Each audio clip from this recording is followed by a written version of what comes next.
Okay, hello. So here we go. I told you that if that I was planning on to record some audio to go with this presentation I made the other day to help you with complex verb tenses that include several auxiliaries, so you can get better marks in your grammar exams and in your written exercises. I didn't know whether to give the instructions in Spanish or English. I've decided that English was better, at least to try. If you cannot understand it, let me know and I can try to record it again. Let's start.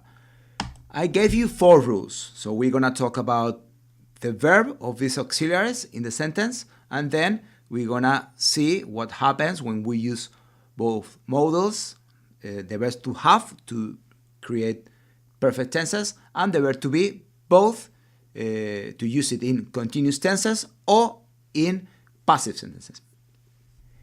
Great. Let's start with the verb order. I just wanted to clarify that in here with auxiliary verbs, I mean verbs that precede another verb to modify, to change either tense, aspect, or mode, because in some grammars, like auxiliary, can have a more restricted meaning. This is what I mean here. Any of these verbs used to modify a main verb, okay? And they always are going to come in the same order in sentences. So first, we will have the modals, then the verb to have to create perfect tenses, then the verb to be used for continuous sentences, and finally the verb to be again, but in this case the verb to be used to create passive sentences, to turn sentences into the passive form. Here we have an example with a few of those auxiliaries used together.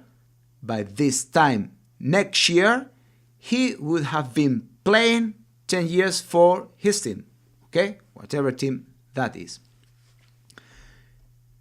Let's look at modal verbs.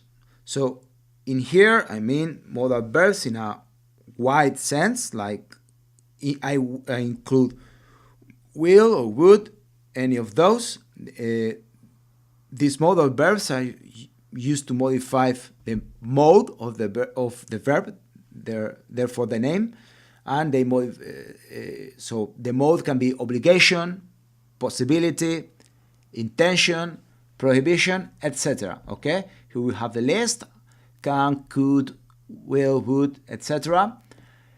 So after a modal verb, we always gonna have the main verb in the base form. Okay, we just have to look at the auxiliary verb that is coming before. If we see that before a verb we have a modal, this verb is going to come in the base form, and the modal always, we never change the modal either. I will fly to London, he should study harder, we can swim well. The modal, and this we're going to see this better in some tables that I'm going to show you at the end of the video, but if we have some other verb between the modal and the base form, like the verb to have or the verb to be, to change the tense, if that other auxiliary is following a modal, it's going to be in the base form also, okay? So we always have to look just at the auxiliary verb that is before, and is going to tell us what form do we need to use. Okay, let's continue. Third rule. When we are using perfect tenses, okay, we are going to use the verb to have.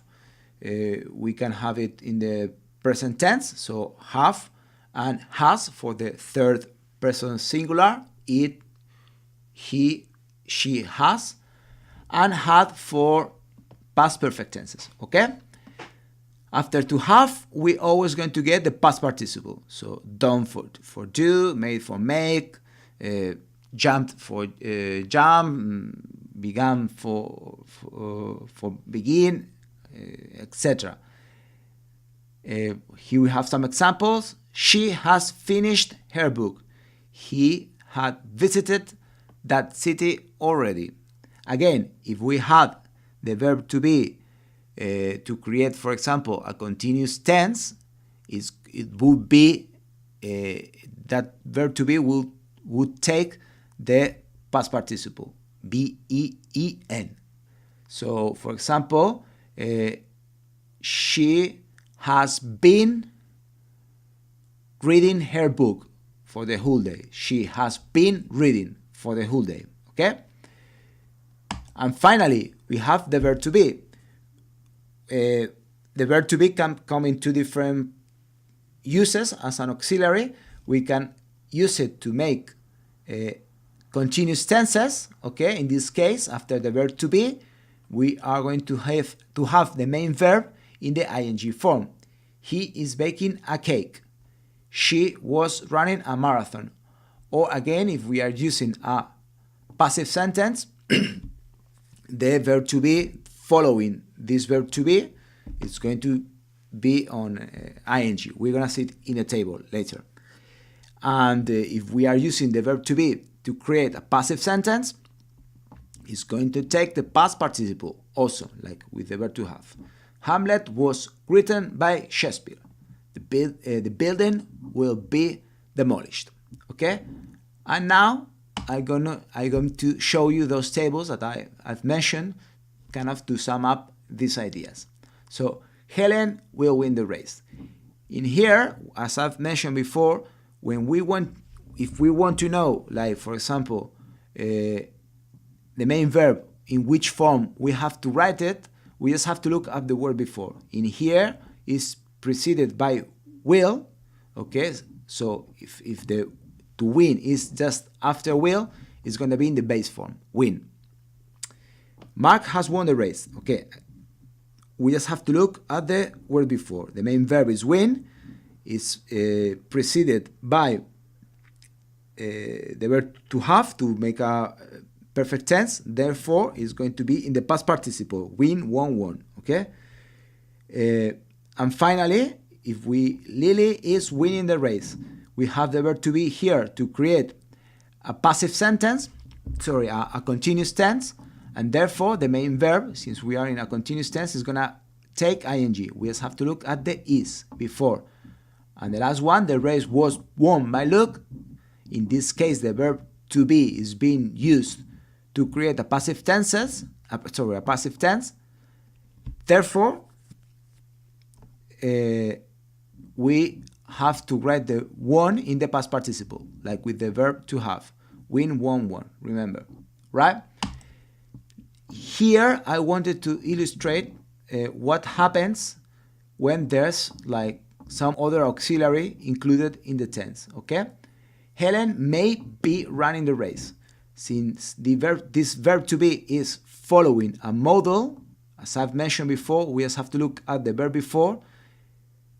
The be has got may before, it's a modal verb, therefore it takes the base form. And then the main verb is following the verb to be used to create a continuous tense. It's going to take ing. The next one. Mark could have won the race. In order to know in what tense or in what form do we need to write the verb to have, since it's preceded by could, it's got could before, that is a modal, it's going to be in the base form. And then the win, it's preceded by to have, to make a perfect tense, therefore it takes the past participle. And the same with the other two. Lily has been winning, so the been is preceded by has, it takes the past participle. The winning preceded by be to create a continuous tense, takes ing, and the same here. Okay, I think that's clear.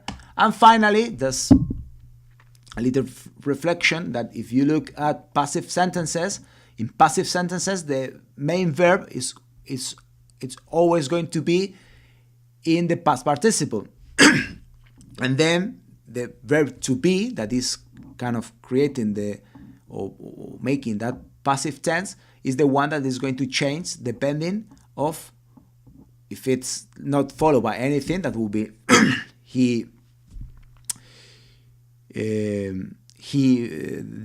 the letter was written by someone, but if there are other auxiliary verbs involved, the be is going to be, for example, in the base form, if it's preceded by a modal, if it's got a modal before, it's going to be in the past participle if it's got the verb to have before it, or it's going to take ing if it's preceded by the verb to be to make a continuous tense. As I've mentioned before, if we don't have any other auxiliary, like the house was built by the builder, then we don't need to worry about this.